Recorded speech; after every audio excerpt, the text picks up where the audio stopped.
Elijah's going to put this out as a video if I don't shut up. Okay. Welcome to Pod Save America. I'm Jon Favreau. I'm Dan Pfeiffer.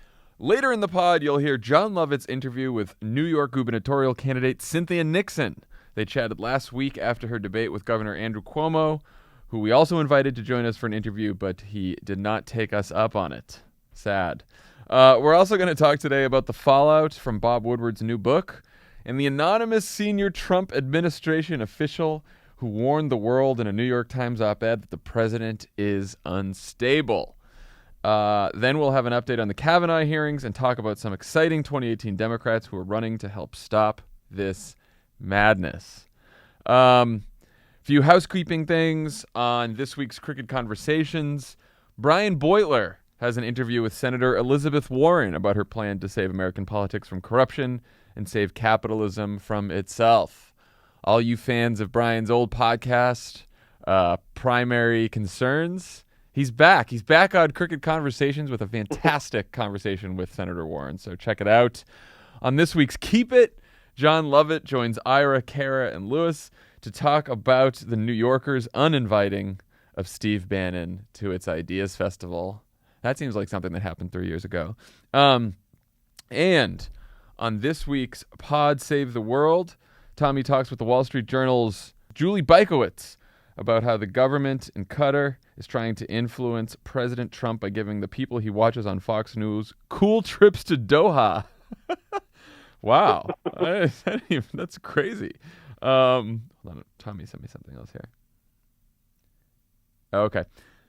Tommy also does a roundup of some of the foreign policy news out of the new Woodward book, so check that out.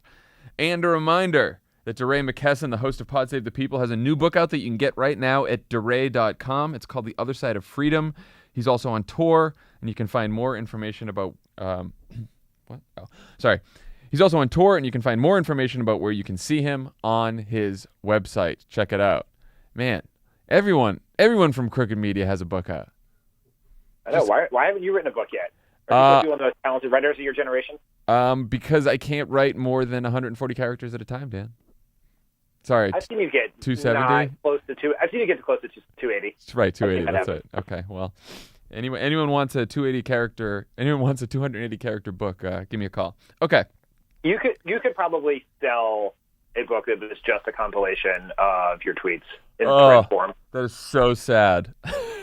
It's sad because there are people out there who will do that, I'm sure, and sell books based on the compilation of their tweets. All right, let's get to the news because there is plenty of it. The week began with Donald Trump having a meltdown over Bob Woodward's new book, which has various senior White House staff and cabinet secretaries calling the president every different version of stupid and dishonest you can think of. Then on Thursday, Trump was called the following: amoral, anti-democratic, impetuous, petty, ineffective, reckless, erratic, unstable, and he was accused of, quote, acting in a manner that is detrimental to the health of our republic. These accusations were made not by a Democrat or a member of the media or even a never-Trump Republican. They were made by a senior administration official who wrote an anonymous op-ed in the New York Times. The Trump official also claimed that there have been whispers among the cabinet about invoking the 25th Amendment, which would allow for the removal of the president, but they didn't want to start a constitutional crisis. Thanks. And so this Trump official wants us to know that they are, quote, unsung heroes and, quote, adults in the room who are stopping some of Trump's worst impulses. They call themselves not the deep state, Dan, but the steady state. So I just want to start by saying thank you, Patriots, for your service. We are all indebted to you. Dan, what was your first reaction to this op-ed yesterday? No shit. I mean, we know all of these things. We know them from reporting that's been going on for almost 2 years now. We know this from all the various books from people as esteemed as Bob Woodward and as sketchy as Omarissa. Everything in the middle tells us the same thing about Donald Trump, that he is a dangerously unfit, willfully ignorant man-child incapable of controlling his emotions. Dan, we knew this. We knew this from the moment that he walked down the fucking escalator in Trump Tower and announced that he was going to run for president of the United States. And every single thing he has tweeted since then or said in public has confirmed it. Yes. No shit. I mean, we know that's not from some secret source like modern day Deep Throat. We know this because we have access to fucking Twitter. He tells us every day, and I'm sure we'll talk about this, but his response to the accusation is he is an unstable moron with a passing knowledge of how government works.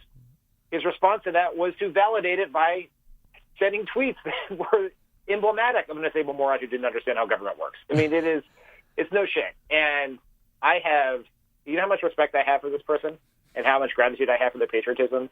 Zero.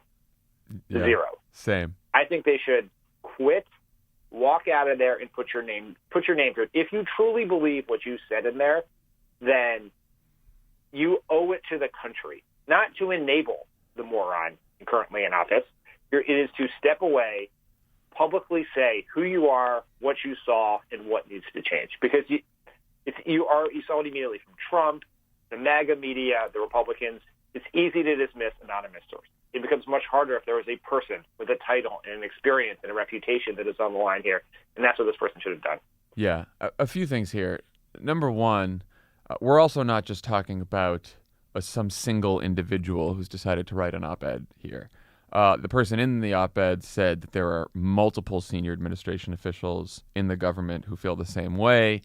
A couple senior administration officials immediately reached out to Axios after that and said, the person took the words right out of my mouth. Wish I could have said the same thing. So we know from the Woodward book that just came out this week, we knew from previous books you said that there are a lot of people in the administration who feel the same way.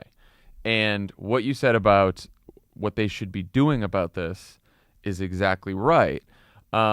People from, the left side of the spectrum, Jeet here at the New Republic, all the way to David Frum at the Atlantic. We're all talking about this last night, and they both of those guys said the same thing, which is this is essentially an administrative coup d'etat.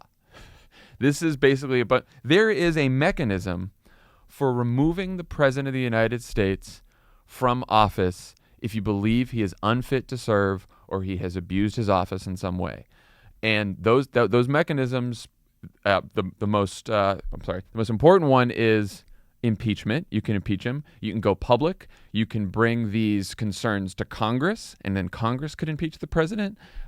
You could invoke the 25th Amendment, though, as we've said before, even invoking the 25th Amendment, it starts with the cabinet, but then it has to go to Congress too. Either way, the only constitutional avenue for removing the president from office ultimately leads to Congress doing its duty. We know that Congress has refused to do its duty so far, but if there are a bunch of individuals within the administration who believe that the president is a threat to our national security, which the person who wrote this op-ed clearly believes the president is a threat to national security, then you should go to Congress, let them know, let the public know, and then put the pressure on Congress to remove the president from office. That's what you do. What you don't do is keep the president in office, say nothing, or say it anonymously in the New York Times, or tell reporters about it on background, and do nothing because you want to still take what you can get from this president, whether it's a tax cut or whether it's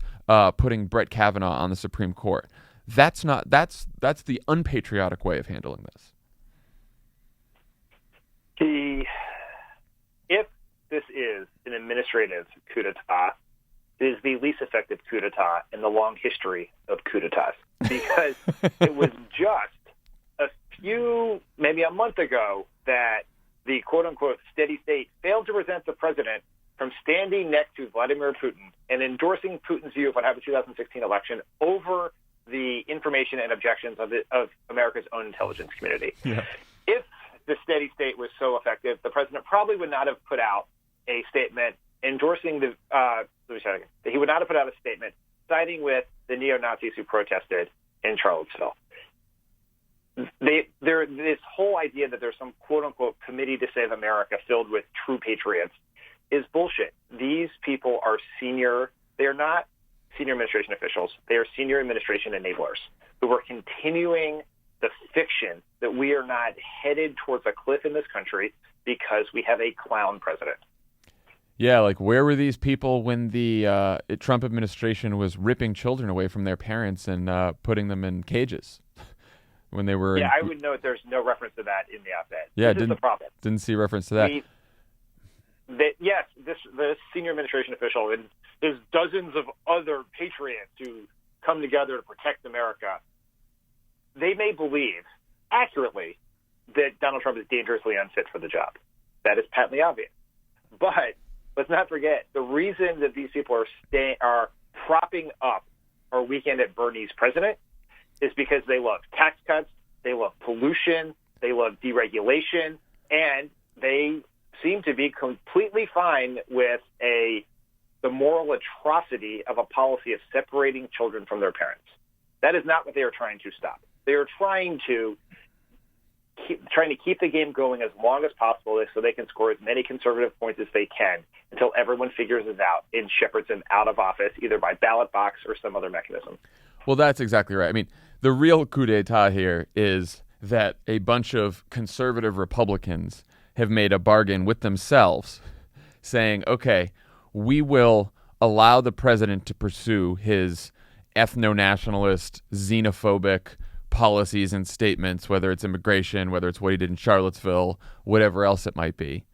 And we will risk the security of the country in the event of a national security crisis or some kind of attack. We will risk that because it hasn't happened yet by just sort of, but while we risk that, we will make sure that we take everything we can get and make sure that all of our policy preferences, conservative policy preferences, are realized. So we'll take the tax cuts, we'll take Brett Kavanaugh, we'll take all the other, conservative wish list of policies that we're hoping for. And as we try to take everything we can get, we'll just hold out hope that maybe things don't get worse, that maybe something really bad doesn't happen, and that maybe we can stop some of the worst things he's doing. And is there a risk that we won't be able to stop it and that he could really do something horrible? Yeah, but that risk is worth it as long as we get our stuff. That's basically what they've said. That's right. That's not just the deal that senior administration officials have made. That's the deal that just about every Republican member of Congress has made too. I mean, it's like that's the Paul Ryan bargain. It's the same thing. I mean, I think you pointed this out, but this is not a ton different from Paul Ryan telling Mark Leibovich of the New York Times in August, well, at least I can wake up and look at myself in the mirror and say, I've prevented that tragedy and that tragedy and that tragedy. And Leibovich said, well, what do you mean? Which tragedies? He said, well, I'm not going to say. Oh, okay, well, you're not going to say. And also, this is the first time you've brought this up in August of 2018, and he's been president since January of 2017. So, yeah, you've been living pretty dishonestly yourself.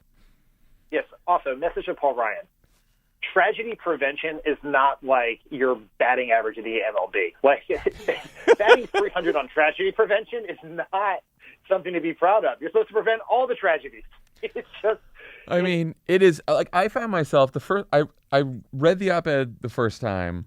I was like, no shit, like you said. I was also curious. I'm like, who did this? And then as I read it again last night, a couple times preparing for this pod, I found myself angrier and angrier each time I read it, because like we can all joke about, some people are like, well, Trump is obviously he's an awful president, blah, blah, blah. But, we've lived through worse. And that's definitely true. But, we've said this before on this pod. We still haven't lived through a genuine national security crisis or terrorist attack or global pandemic under Donald Trump. And we are very lucky for that. But that luck could run out at any moment. And if it does, the fact remains that we have a dangerously unstable man with his finger on the nuclear button. And that is not just my judgment. That is not the judgment of most Americans. That's not just the judgment of most Americans. It's the judgment of the people who work for the president himself. We all know it. And we are like living on borrowed time here, because when this happens, when something bad happens and he handles it the way that we imagine he'll handle it, which is the way that an unstable fucking maniac would handle it, everyone's going to be like, oh, how could we have prevented this? Well, now is the time we could have prevented it if Republicans actually fucking stood up to this man. I mean, the thing about all of this is, even if all of this is true and obvious to anyone with eyes. But even if Trump was moderately competent at his job, had impulse control better than a 7-year-old, had a knowledge of government better than a 5th or 6th grader, as General Mattis would say, even if that was true, he is still a moderately competent racist who's been credibly accused of sexual assault 19 times. Right. And so even if you get there is so much wrong here. He is a bad person who is bad at his job, who doesn't know what he is doing. It's not just one thing. It's like, well, when you read the histories of Reagan in the final years of the White House, when he was clearly beginning to suffer some of the challenges of Alzheimer's, according to some of the reports, and people were sort of like, there was an apparatus to sort of prop that up, right? Mm-hmm. But this is something very different than that. Trump is bad in every way, bad person everywhere else. And there is an entire Republican Party who has turned a blind eye to it, as you point, in order to advance their agenda. And they know time is short, right? Whether it's because of Trump losing an election, because of whatever can happen with Bob Mueller. And so it is just jam as much horrible shit through the system as possible before this accidental president is forced to leave office in one way or another. Yeah. Now, just to turn to what I consider the minor point here, do we have any clue who wrote this op-ed, and does it even matter? I know this is what's on everyone's mind. This is what everyone's wondering. This is the question that's coming up in the media a lot. In fact, I was driving to the office today. I stop at a stoplight, and this guy on a motorcycle pulls up next to me, and he's like, "Hey, John, love Pod Save America. Who do you think the senior administration official was?" This isn't D.C. We live in Los Angeles. And I was like, I don't know, man. I'm like, senior administration official. That could be a whole bunch of people. It could be a mid-level staffer, the way the New York Times does it. I'm like getting into this debate with him while we're at this red light. And he's like, right. I guess it could be a lower level staffer than we think. That's true. He's like, so you don't think it was like John Kelly? I was like, no, I don't think it was John Kelly. And then the light turns green and he zooms off. It's like, what's happening right now? I guess we should be glad that everyone's engaged in politics, which is important. That's true. That is true. There's a tiny iota of a silver lining in this very dark cloud of Trump's America. I screamed after him as he sped away. I was like, "Vote Save America! Make sure your right is turned." Do you have a guess? I do not have a guess. My dad asked me this last night too. My dad texted me. He's like, "Who do you think it was?" And I was like, "I have no idea, Dad." He's like, "Come on, make a guess." The only thing I could narrow it down to is, I do think it's probably someone who is not the senior most level at the White House. It has to be senior enough that the New York Times, I trust that the New York Times wouldn't print someone who is super junior here. I would bet that it's someone who works on national security issues, since those people seem to be the most alarmed, or legal issues in the Department of Justice, since, Trump has probably leveled the most attacks on the rule of law and has probably worried people in national security apparatus more than anywhere else. But again, I'm completely guessing. I have no idea. What do you think? If I had to pick a guess based on nothing, I would guess Dan Coates. Oh, yeah. He put out a statement this morning saying that it wasn't him. Yeah, he said it was not me or my deputy. Or principal deputy. Exactly what the author of an anonymous piece would do. Okay, maybe it's not Dan. Well, it is funny because they are all putting out statements this morning. This is Thursday morning. We're recording this. Like Pence in his office said, of course, it's been beneath the office of the vice president. Yeah, right. Okay, you once wrote an op-ed saying that like Mulan was a threat to the country. I don't think anything's beneath Mike Pence's office. So he's denying it. Ben Carson denied it. Like, thanks, Ben. Yeah, we really thought it was you. So a bunch of people are denying it now, and I just wonder, like, at what point? I mean, clearly these people don't have a problem with lying, so who knows? Yeah. I think the New York Times, I've been thinking a lot about their decision to do this. Like, was it the right thing to do? Was it, it's unprecedented to do. And I do think the New York Times sort of owes the public the answer to three questions that are very critical. And some of it's implied, and so we may know the answer, but they won't say it. One, does this person work in the White House? Right? Because I think if it's cabinet secretary or someone at a senior level in the White House, then that is one thing, right? So does this person work in the White House? Second, are they a Trump appointee? I assume that from the way it's written, or at least if this person is a rock-ribbed Republican. Right. But that's very important because it is important to know whether this is someone that Donald Trump himself hired to work in the government or it is a career civil servant. Because then you get into a question of whether it's the quote unquote deep state or not. And the third one is what they mean by senior. And as you point out, that is a very elastic decision. That is a very elastic definition that reporters use all the time. Assistant press secretaries in the White House were quoted every single day as senior administration officials. So if this turns out to be like Raj Shah's deputy, then people would have every right to be mad. And now, as you said, I'm sure the New York Times thought this through, and it will be, in making this decision, they were very deliberate about it. And I thought that at first, and then I remembered that over the course of the Trump era, the New York Times op-ed page has shown the political judgment of a radish since we've been here. So it's very possible that they screwed this up too. And if we find out it's like the assistant undersecretary for something at some agency, then I think they will have done everyone a disservice here. Yeah. But again, we know from the Woodward book, which we're about to talk about, that, very senior officials feel the same way, from Gary Cohn, who left the administration, to John Kelly, to Mattis, who, called the president has the intelligence of a fifth or sixth grader. So it's not like, even if whether it's a lower level staffer or a higher level staffer, we know from solid reporting that a number of people, maybe even most of the people in the White House, feel the president is not up to the job, unfit for office, unstable. That's totally right.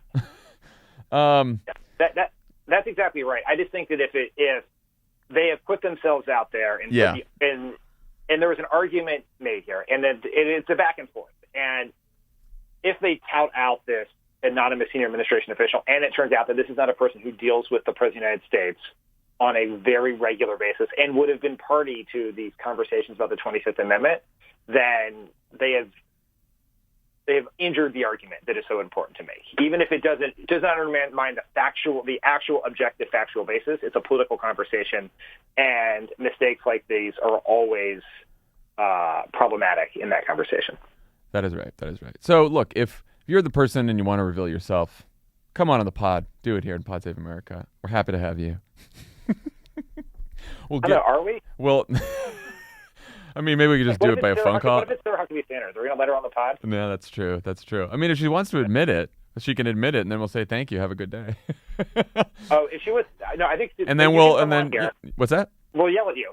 Yeah, that's right. We'll yell at you, and then you can go eat at the Red Hen. Okay, so as you noted, Trump was less than thrilled by this op-ed, but of course, he stayed cool. In his famous no drama Donald style, he responded on Twitter, calling his quote, "Does the so-called senior administration official really exist? Or is it just the failing New York Times with another phony source? If the gutless anonymous person does indeed exist, the Times must, for national security purposes, turn him/her over to the government at once." To further clarify his feeling about the matter, he also tweeted in all capital letters, "Treason?" ?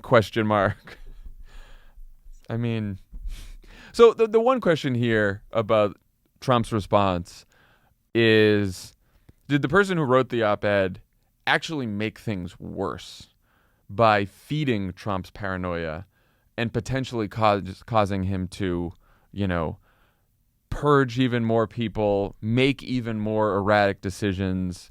I don't know. What do you think? It's hard to say. Who knows? Right. I don't think Donald Trump is not a predictable human being, and it is not. If Donald Trump is the subject of a Pavlovian experiment, I don't think he would ever know he would never be able to figure out that the ringing of the bell meant cheese is coming. And so, who knows? Maybe he'll be more stable. Maybe less. We just have no idea. And so, I think this person is a coward for having written anonymously. It drips of being self-serving for this human being. So this human being can one day reveal themselves and say, I know that I spent years enabling a racist madman, but check out this record. This time I told you that I was doing the best thing I could for myself. So I don't think this person is putting themselves over country in every way possible. But I don't know that it is. I don't know that we can know for sure that this is going to make Trump. What is worse? How could he possibly be more crazy? Yeah, well, the only thing I could think of is, the allegation in the Woodward book that Gary Cohn was stealing papers off his desk. So, and then when he did that Trump would forget about them and then not make decisions that Gary Cohn thought were bad. Makes me think now that when Trump says something in a meeting and, proposes some crazy shit to do, he now might be aware enough to think okay, my staff's going to try to stop me from actually doing this, so I'm going to make sure that this order is carried out myself.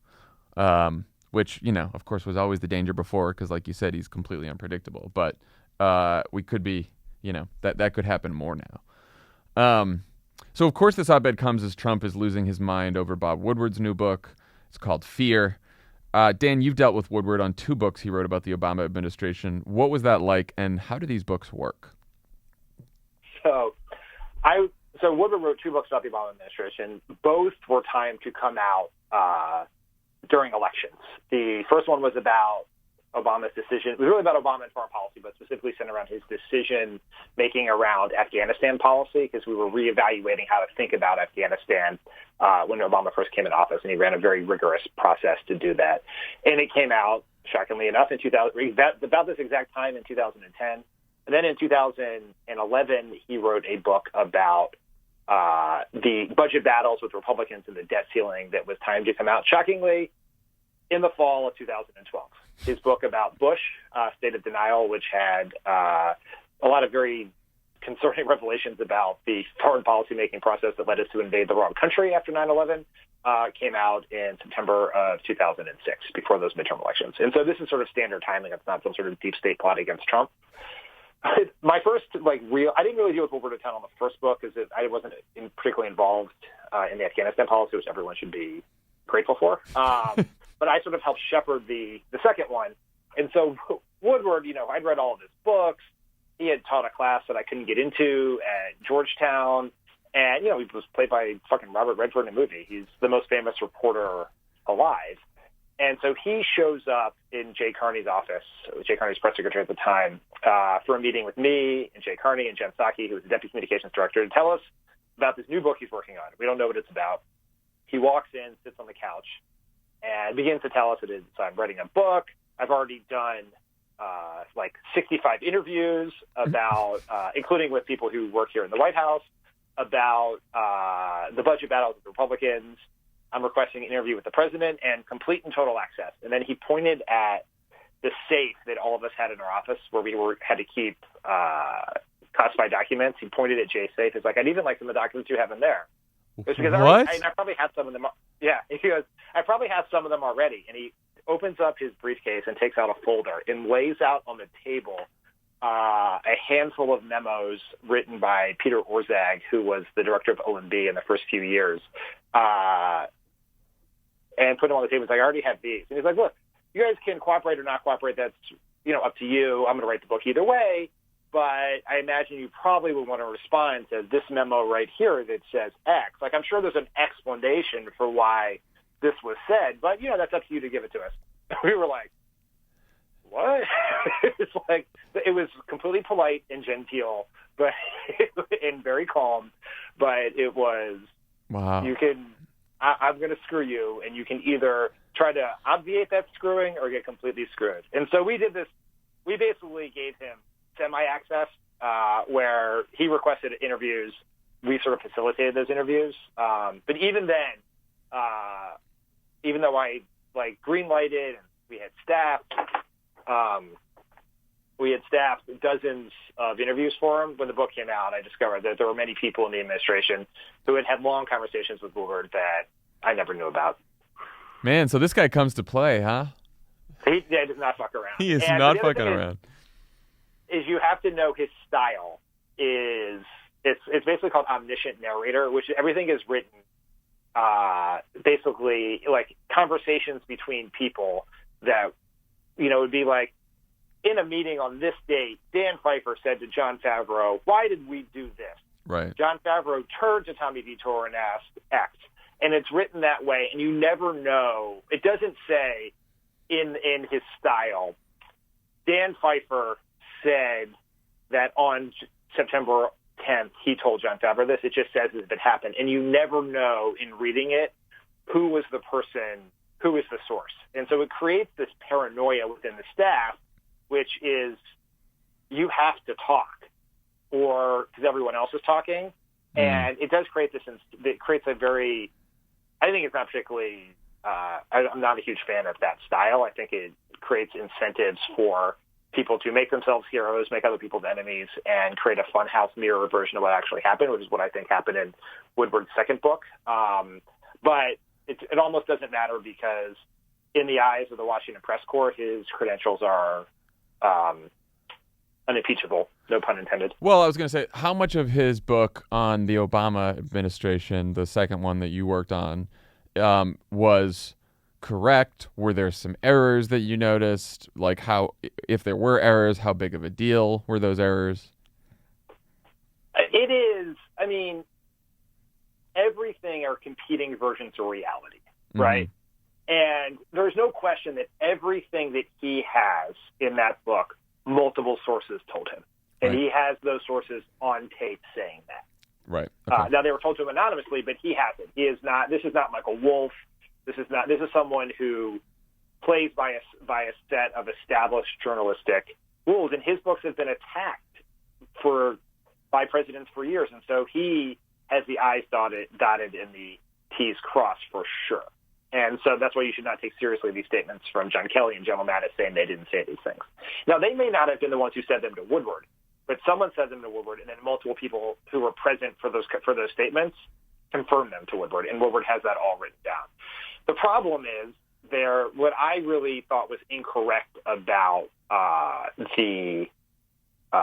his book about Obama and budgets was it overly relied on the Republican interpretation of events. Right. It over-relied on the Republican interpretation of events, and those people are liars. Yeah. Known liars who have been proven for years to be liars. And so I thought it was not an accurate reflection of what actually happened. That does not mean that he made anything up or said anything. Is that given two competing versions of what happened, I think he too many times chose the Republican version of what happened as opposed to the version that we were saying. And therefore, it was, in addition to being a pretty boring book, in my view, it ended up being an inaccurate representation of what actually happened in that time. So let's talk about Trump's reaction, which, again, was super chill. He called the whole thing fake, forced Madison Kelly to put out statements saying it was fake. He also did a Daily Caller interview where he said Woodward has credibility problems. He also went on to say in that interview a whole bunch of other crazy shit. He said that Robert Mueller is biased because he's James Comey's best friend and that he could, quote, give you 100 pictures of him and Comey hugging and kissing each other. What? On Wednesday, Trump tweeted that he doesn't, quote, know why politicians in Washington don't change libel laws because it's a shame that someone can write an article or book, totally make up stories, and form a picture of a person that is literally the exact opposite of the fact and get away with it without retribution or cost. Dan, is Donald Trump's response effective in any way? What would be the most effective response here? What do you think? There is actually no effective response to this. Yeah. Right. This is the most Washington, D.C. ritual that every president has dealt with for 30 years, which is Woodward writes a book.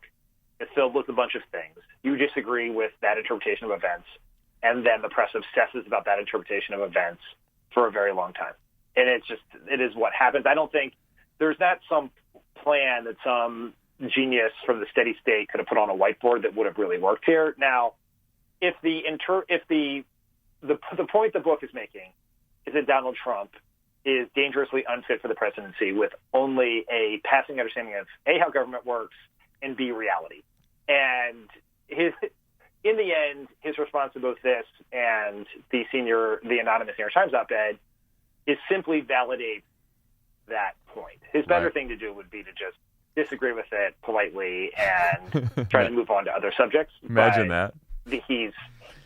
It's like asking a fish to fly or a bird to swim. It's like it's not in his DNA. I mean, and so the final question here is, how much does any of this matter politically with the midterms approaching? Both the New York Times anonymous op-ed, this Woodward book. I mean, I do have this sort of thought experiment in my head where if we were in normal political times on a normal campaign with the normal Republican or Democrat in the White House, and a bunch of people within that president's administration used words to describe that president like amoral, anti-democratic, impetuous, petty, ineffective, reckless, erratic, unstable, you would then see those words in multiple advertisements on multiple campaigns all across the country. And they would say, who said these words about the President of the United States? It wasn't a Democrat.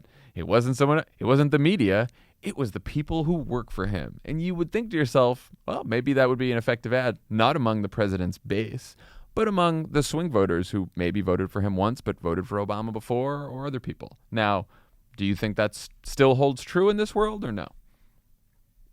Yeah, I do. I think a couple different thoughts about the politics of this. First would be, it is not as relevant. Just the mere fact that Washington is obsessing over it is a sign that it's not going to be as relevant on the campaign trail as Washington would think. That is the law of Washington obsessions. Is the less relevant is the voters, the more Washington obsesses with it. But there is some relevance. To your point, one of the arguments that seems to be growing in credence with the voting public is the idea that we need a check on Trump. So, and this is not about the MAGA hat wearing base that hangs out in the New York Times' favorite Pennsylvania bar. It's about the people who voted for Gary Johnson, the people who were elected Trump voters, the Obama Trump voters. Can you get them to vote for a Democrat for Congress under the argument that divided government is good when we have a president like Trump? And this would be good arguments for that, right? Yeah. Where the Republican who's on the ballot is going to enable the person that General James Mattis said was a fifth or sixth grader, and the Democrat will do their constitutional duty to check the executive. Like, that seems like a good argument. The other political problem for the Republicans and Trump is simply opportunity cost. They're going to spend the next week to 10 days talking about the Woodward book and the New York Times op-ed, as opposed to trying to pivot to more fertile ground. Right. Midterm elections are always a battle between being a referendum on the party in power or a choice between two different visions of the country. And that is also true of presidential reelections, right? Can you take it from people just saying, how do I feel about Trump? Or how do I decide between these Republicans and Democrats? And if Republicans and Trump are able to make this more of a choice, then they would have better chance of stemming their losses and maybe even holding on to the House and the Senate. And just if all we talk about is Republicans saying, or Trump's own staff saying that Trump is not fit for office, that hampers their ability to do that. And it keeps it as a referendum on Trump, which is good for Democrats.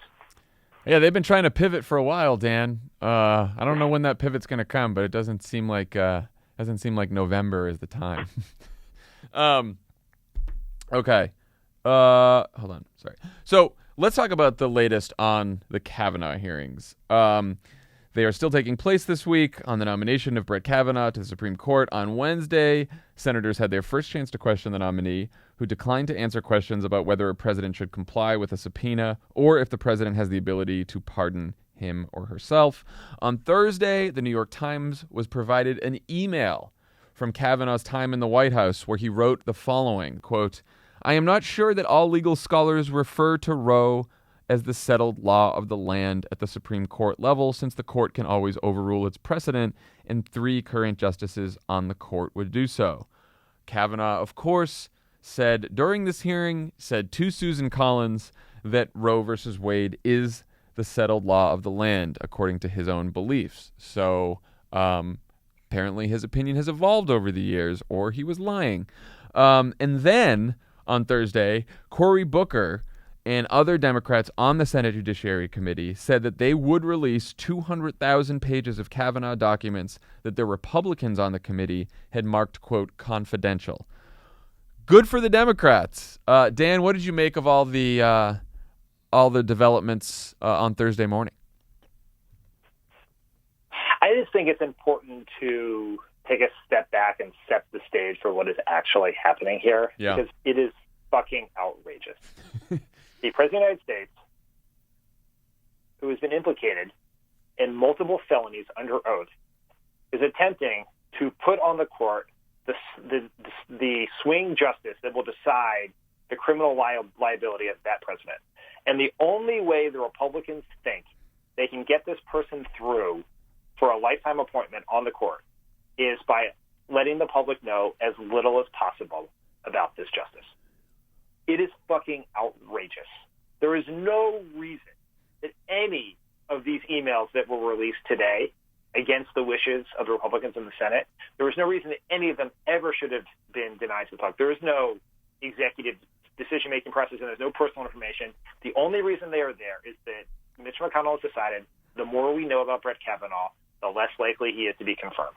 And they are trying to jam him through in some sort of fucking kangaroo court. It's truly unbelievable. It is anti-democratic in every sense of the word. And we know that Mitch McConnell is trying, and the Republicans are trying to hide as much as they can about Kavanaugh, because way back when McConnell was advising Trump on the various possibilities for Supreme Court nominee, we heard through various reports that McConnell was a little bit nervous about Kavanaugh because he had this long paper trail that some of the other potential nominees didn't have.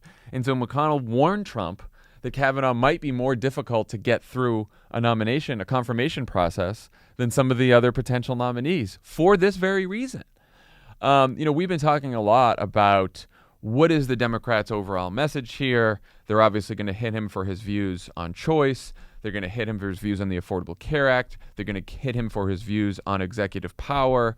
But it does seem that overall the message here is this is a rigged game right here, that the Republicans don't want you to know about the beliefs of this potential justice, and they are trying to put him through a secret sham process to get him on the court, while hiding everything they can and using the power they have to install this justice. And it's rigged. And what the Senate is supposed to do, which is, advise and consent and hold this hearing so that everyone can know the views of a potential Supreme Court justice, they're trying to rush him through as fast as possible because they're worried that after November they won't have the chance. Yeah, it is. It is just so fucking outrageous. And look, I think the Democrats have done as good a job as you can expect them to do. They have tried hard. I think Kamala Harris, Cory Booker, and others have been very good in the way they've approached the hearings. But they're playing with one and almost both hands tied behind their back because they weren't allowed to see most of the documents. The documents they were allowed to see arrived the night before the hearing. The rules make it very hard to reference the documents that have been kept confidential. It's a fucking sham. And the other thing I'd say is I was involved in, as you were, putting two Supreme Court justices on the bench, Elena Kagan, Sonia Sotomayor, and then prepping Sonia Sotomayor for her hearings. And I was in the Senate for John Roberts and Alito. We have seen, I've watched these for years. This is not to say that Kavanaugh is not a very bright human being. I'm sure he's clearly very smart. And it's not to say that he is not qualified by the most basic definition of what we view as professional qualifications for the job of Supreme Court justice. But he is not an impressive witness.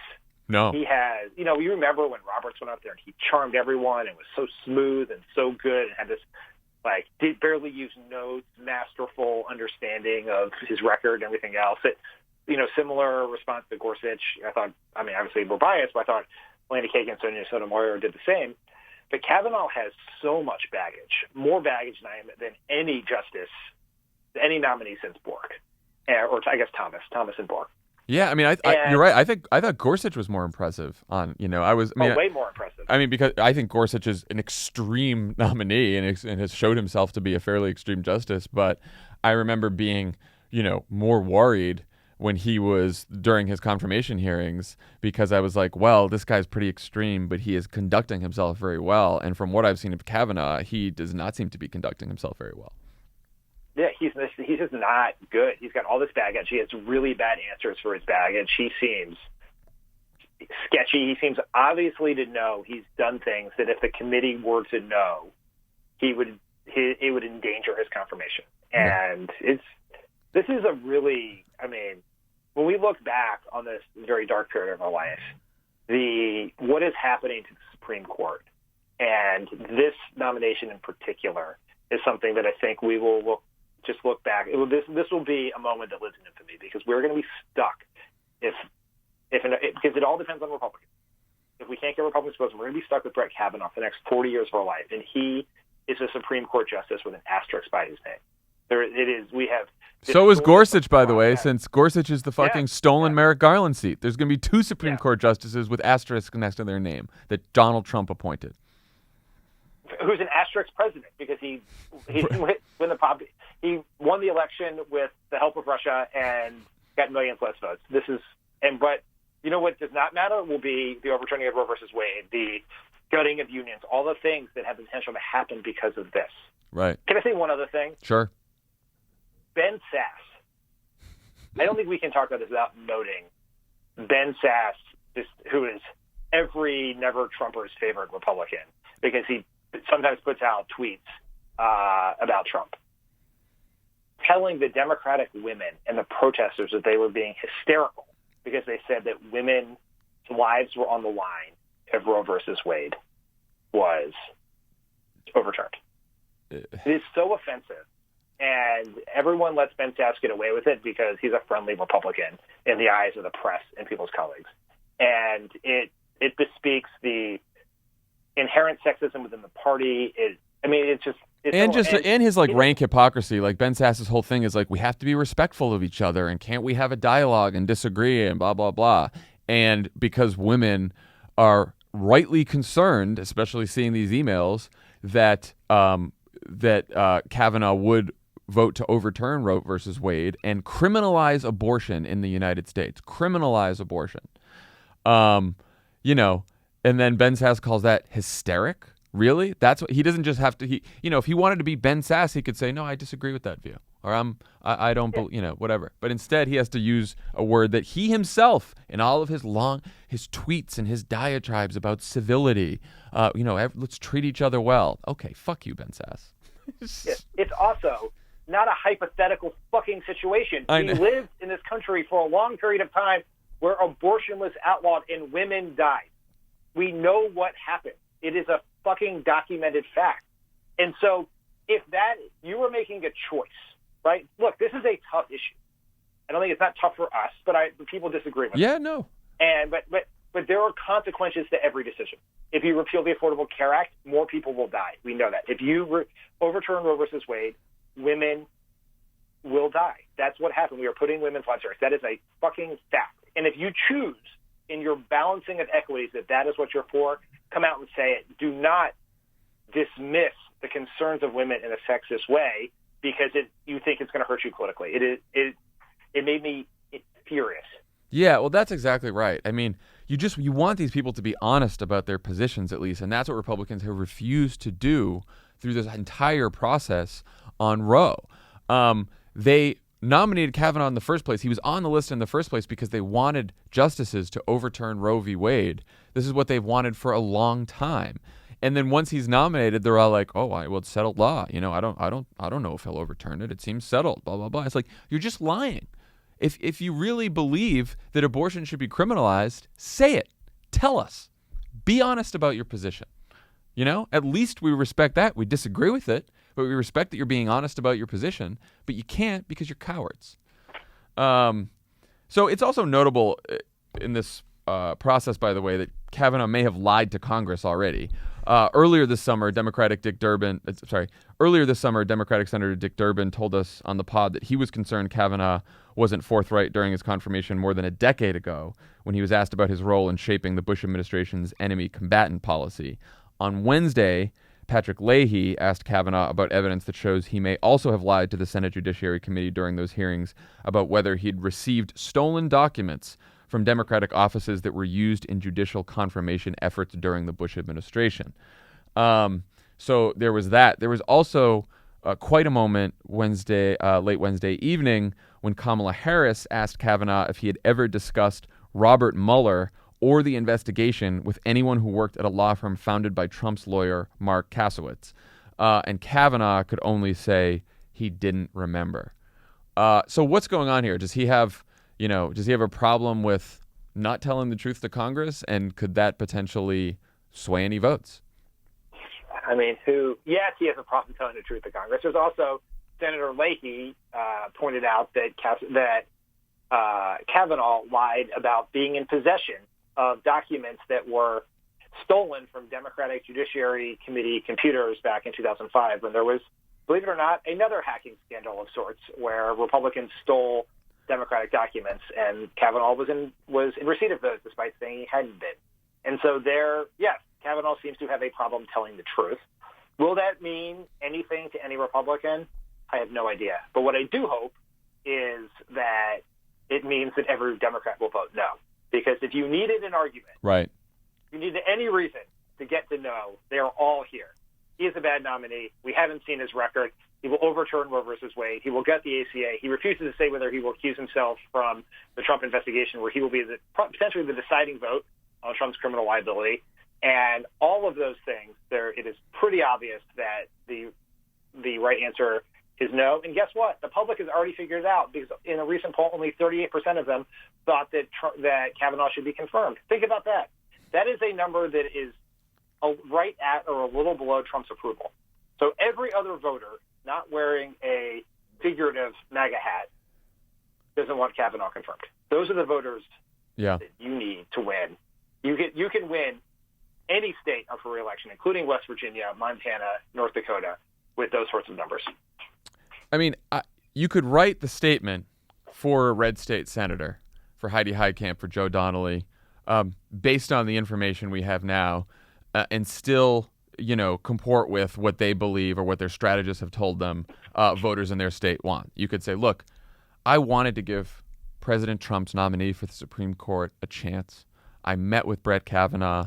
I wanted to hear from him about his views. I wanted to have an open mind. I wanted to be cooperative. I think it's an important, that we fill the Supreme Court, that we have 9 justices, that we confirm someone. But I can't do that job because this person has shown that he is hiding his beliefs from the American people. The administration has withheld documents about his beliefs. We cannot evaluate him based on the information we have. And what we also know is that he has been dishonest at times to the committee during this nomination process. And so sadly, I cannot vote for his nomination. I hope the president will withdraw his nomination and potentially, nominate someone who I can support, who has full transparency about their record. There's your statement. Go put it out. Guess what, John? What? That's more than 140 characters. You can still do this. You still got it.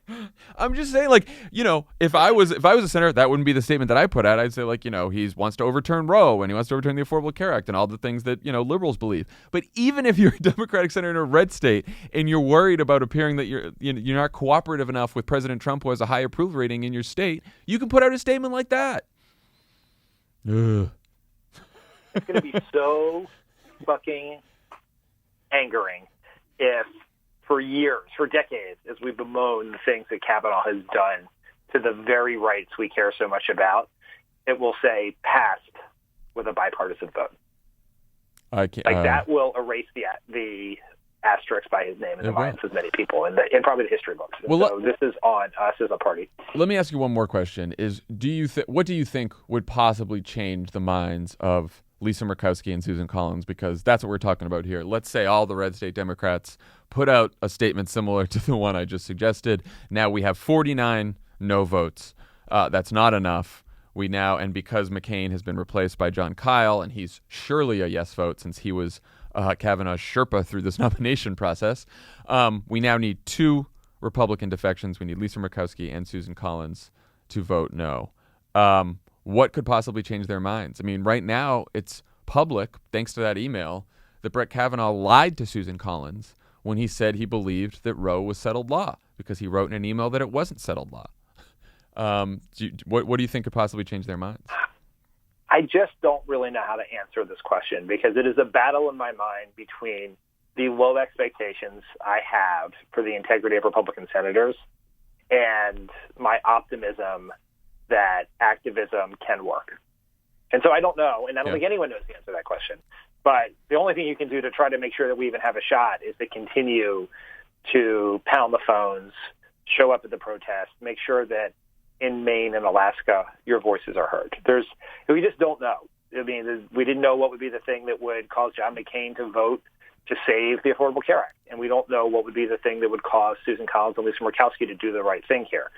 And so who knows, but you can't worry about that. Just keep doing. Well, you just got to raise the volume as high as we possibly can. If you are from Maine and Alaska, hit the phones, go to their offices, protest, whatever. Call up. If you're not from Maine and Alaska, contact everyone you know in Maine and Alaska. Friends of friends, family, extended family, and tell them to exert all the public pressure that they can on Susan Collins and Lisa Murkowski to reconsider this nomination, to vote against it. That is the best way to do it, because it is going to come down to those 2 senators in those 2 states if we get all the Democrats on board. Okay, before we go, there were more primary elections this week.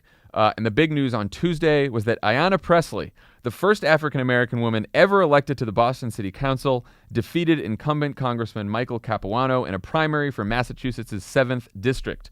Pressley is now in line to be the first woman of color to ever represent Massachusetts in the U.S. House. Man, that's a long time coming. And she'll do so from the seat once held by Tip O'Neill and John F. Kennedy. I know Ayanna Pressley. When I was an intern in John Kerry's office in college, she was the constituent services director in the Boston office. Alyssa knows her well. All of us from the Kerry world. She is fantastic. She's going to be a fantastic congresswoman. It is awesome that she won. So, unlike the Ocasio-Cortez Crowley race, the consensus in this race was that Michael Capuano took this race seriously. He wasn't caught by surprise. He was almost as liberal as Pressley, with the notable exception of her position on abolishing ICE. How do you think she pulled this off, Dan, and what made for the upset this time? I mean, as always, the simplest answer is the most true one, which is she was a better candidate who ran a better campaign. And I would, her media consultant tweeted yesterday that the only television advertising that they did was on Univision and Telemundo, I believe. And everything else, all their other communications were either through digital, on the phones, or at the doors, which is how you run a modern campaign. And so I think there was a better run campaign, first and foremost. Second, I think what we are seeing is, there are definitely ideological disputes within the party. Those have always been true. Those will remain true, and they will certainly be true in 2020. But a lot of where we're seeing these primaries they operate on different axes than ideological debates.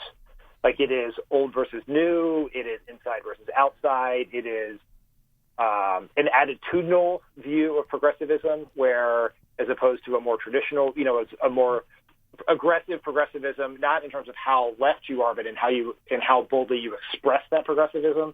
And I think, but this is also, each one of these has been unique, because Ayanna I don't know her, but we've had many of the same friends for many years, and everyone has been telling me she's like an absolute rock star forever.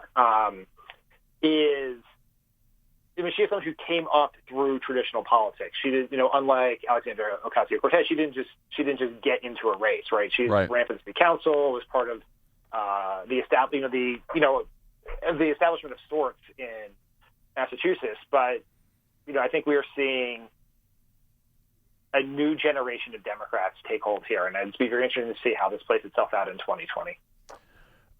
Yeah, and if you want to feel hopeful at the end of a fairly dismal week, you should check out the video of Ayanna finding out that she won. It is pretty moving and exciting. Okay, I want to talk about one more race. On Monday, we talked about Democrat Jennifer Wexton's race to unseat Republican Barbara Comstock in the D.C. suburbs. Dan, we did endorse Jennifer Wexton over Comstock. I don't know if you have any disagreement there with that Crooked Media endorsement, or are you on board? I was not present for the vote, but I probably would have voted with you guys. I've never been a Comstock fan. Okay, good. Well, it was a tough choice. All right, so today we're going to talk about Colin Allred, who's challenging a Republican incumbent in Texas's 32nd district, Pete Sessions. Allred is a former NFL football player and a civil rights lawyer who worked at the Department of Housing and Urban Development for Julian Castro. The Cook Report rates this district, which is mostly located in the Dallas suburbs, as a toss-up. What do we know about Pete Sessions, Dan? He's bad. Pete Sessions is a right-wing Republican who has enabled Trump. We butted heads with Pete Sessions a lot during various budget battles when we were in the White House, and he's basically been wrong on every issue his entire life. And he's one of my least favorite members of Congress. I sat in a meeting with him and President Obama once, and he could not have been more obnoxious or more rude to President Obama in a way that was really stunning to watch. He votes with Donald Trump 98% of the time, wants to end birthright citizenship, has an A+ rating from the NRA, and Politico called him the most powerful anti-pot official in Washington. Not great. He's not great, Pete Sessions. And Colin Allred is a fantastic candidate, we should also say. And so if you want to help him, you can go to his website. You can also go to votesaveamerica.com, where you can type in your zip code and find out more about volunteer opportunities if you happen to live in the 32nd district or even anywhere nearby in Texas. So, go support Colin Allred, and he gets our endorsement. Again, it was a tough call. We thought about it a while, but we're off the fence. We decided we don't like Pete Sessions that much, and Colin Allred's the way to go. It's a really rigorous endorsement process that we have here at Pod Save America. We're going to be very transparent about it, very honest about it. We have certain standards. Yeah, there's a lack of an interview, which makes our process different than other endorsement processes. There's a lack of having to fill out a questionnaire. But in all seriousness, Colin Allred is awesome. He is a super fascinating, inspirational candidate, and he is an example of something that we will point out every podcast between now and 2018. But as we sort of talked about taking the time in the podcast in the weeks before the midterm to highlight individual races, individual candidates, and you sort of look at that, and in most years that would be a pretty boring exercise because there was for so long, cookie cutter Democratic Party recruited candidates, and prosecuting attorney, sheriff, white guy, and here we just have this array of incredibly interesting, young, inspirational people who will. This is what was so important about Ayanna Presley's victory. Other than just Congress will be better off with a more diverse set of people in it. Yeah. Right?